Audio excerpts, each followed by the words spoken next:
കേരളത്തിൻ്റെ തനത് സംഗീത ശാഖ സോപാന സംഗീതം. സോപാന സംഗീതത്തിൽ ഉപയോഗിക്കുന്ന സംഗീത ഉപകരണം ഇടയ്ക്ക. സോപാന സംഗീതത്തിൻ്റെ കുലപതി എന്നറിയപ്പെടുന്നത് ഞരളത്ത് രാമപൊതുവാൾ.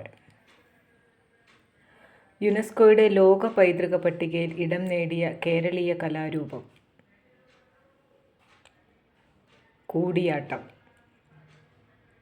യുനെസ്കോയുടെ ലോക പൈതൃക പട്ടികയിൽ കേരളത്തിൽ നിന്ന് ഇടം നേടിയ രണ്ടാമത്തെ കലാരൂപം മുടിയേറ്റ്.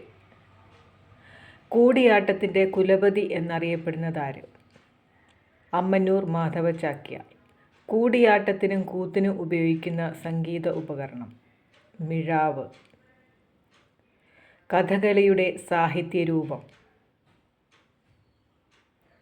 ആട്ടക്കഥ. കഥകളിയുടെ ആദിമരൂപം എന്നറിയപ്പെടുന്നത് രാമനാട്ടം. രാമനാട്ടത്തിന് രൂപം കൊടുത്തത് ആര്?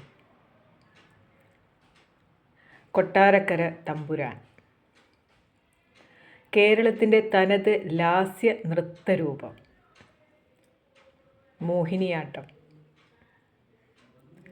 വയനാട്ടിലെ ആദിവാസികൾക്കിടയിലെ കലാരൂപം ഗദ്ദിക. ഗദ്ദികയുമായി ബന്ധപ്പെട്ട കലാകാരൻ പി കെ കാളൻ.